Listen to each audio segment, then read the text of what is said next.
Hello, everybody. It's nice to see you after a while. So, it was fun doing the written posts again because I got to just go back to channeling and not really using cards. Um, but I was also really sick and couldn't, talk without coughing for too long. And I did a little story, what's it called? Poll, and most people like the videos. So here I am talking to you and doing a video, and I love to see your faces. So we're going to be doing the counterpart reading. We're going to be checking into whoever you feel most pulled to right now. And you can just call in your higher self, your guide team, your person's higher self, your person's guide team, and we can just check into their energies a little bit. Let's go. Alrighty. Part of me wants to use my Manara cards, and part of me wants to use my Everyday Witch Tarot. Let's see what we're gonna do. I'm gonna do this. Ooh. These ones are a little risky for public, I guess. I don't know, because I don't know who's gonna come across and see it. But I like them.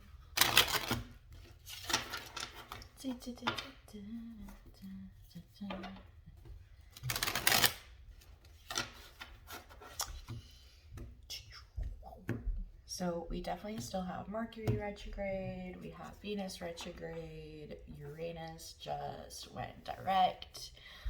We're just moving into Aquarius if you follow Western, and we're just moving into Capricorn if you follow Sidereal. So let's go. What is most impacting your person right now in their environment? Two of Fire. So we got this choice in their head right now, and it's kind of like everything. Okay. So what I'm getting right now about this choice is it's like one is completely laid bare for him or her, right? Or them. And the other is more like, I kind of see an opportunity. I would really like to open it, but I'm not so sure because this other one is very much open and very much there for me. It's easy, it's there, it's fun, it's nice. But it's almost also kind of like the other opportunity that isn't as laid bare, that isn't as open, that isn't as easy to go for.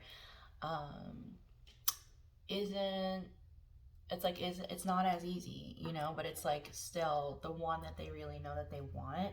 Um, but it would also be super easy just to go with the flow and do the more open opportunity because it's there and it's, it is nice, it is fun. It's just not, everything. Let's get closer. Sorry for the people that don't like things moving. um, okay. So how does your person think about you in their headspace? We have the Seven of Water. So one, it's this choice that they're being confronted with, right? So there's multiple choices, and they kind of see you in this light where it's like, oh my gosh, just so pure, so amazing, it sparkles and it's rainbows. And also just that they are also afraid that you might be presented with choices, and for them it also feels like you might be not confronted, but presented with more choices than them even. So how do they feel about you right now? But I definitely hear glistening, shiny, you're so, cool. So we have Strength and the Two of Earth. So they're trying to work really hard on trying to find some balance within their life to make themselves stronger, right? Because they're actually taking consideration into this decision, whereas, sometimes they maybe wouldn't. Sometimes they would just go for the easier option. And so they're trying to find out what really makes them feel grounded, what really makes them feel like they have a foundation to work off of and something that they're not just throwing away, right? Because they're like, okay, well, this other option is right there. It's easy, it's nice, it's fun. Um, but then the other option, like that would be my dream. And, it's hard to go after your dream when you're feeling safe and like you can live with what you have, right? Like it's only in when we are put into like great discomfort that we can actually, come up with the gumption to move forward. Not everybody, of course, but like just like, a little bit of human nature there. Um, of course, some people can just choose to do that, and it's all good. And it's awesome for them. For some people, it's a little harder. But so how they feel, right, is that they feel that they really need to find a leg to stand on so that they can make the right choice because they don't want to rush into the wrong choice again. What are their intentions with you? We have the King of Water and the Nine of Earth.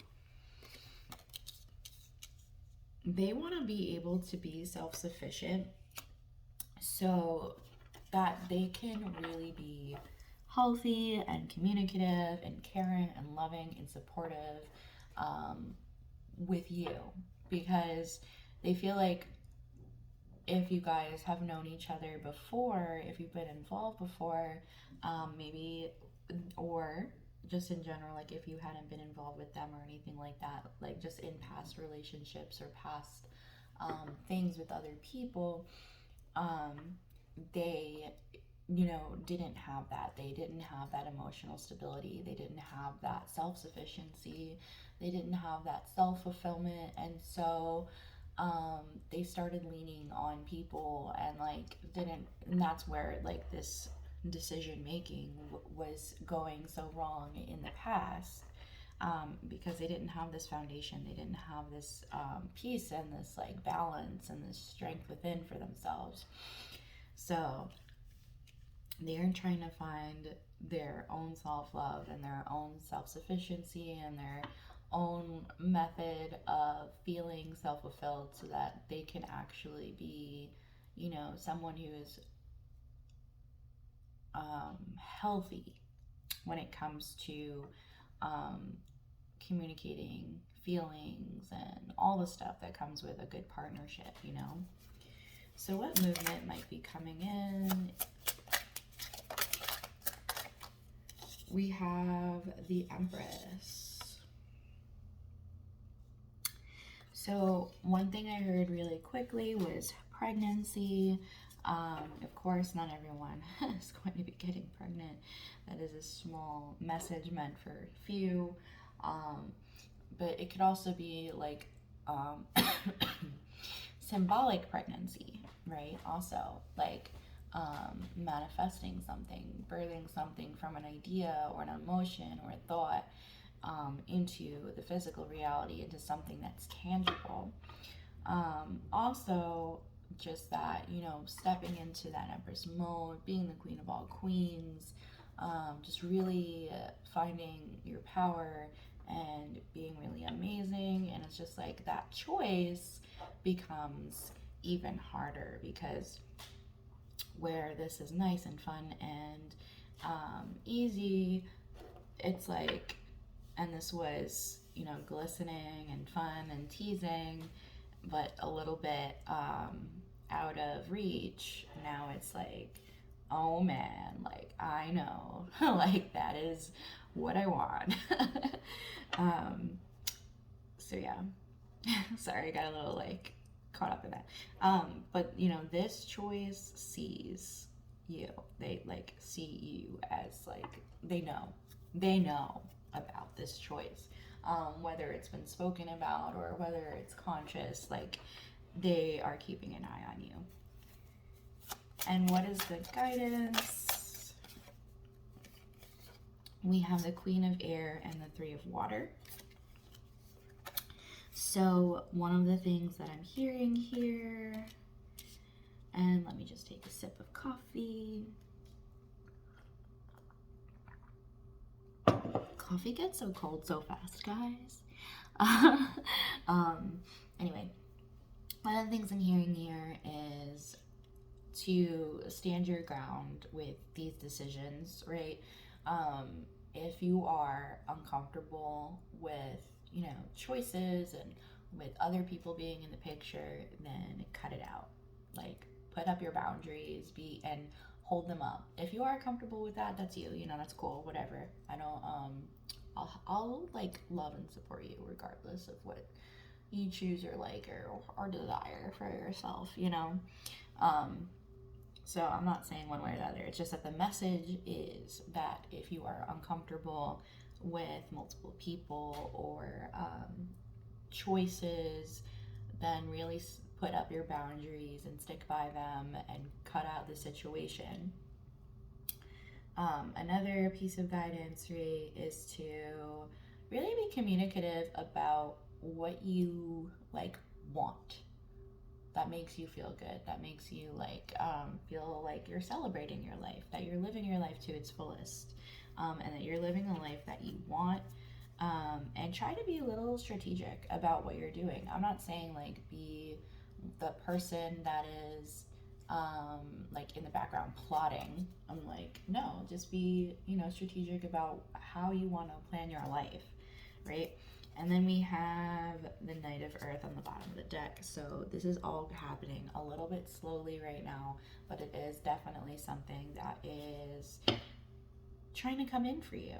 It's definitely something that's happening. It's just like planets are heavy, planets are big, and that is why they move slowly, right?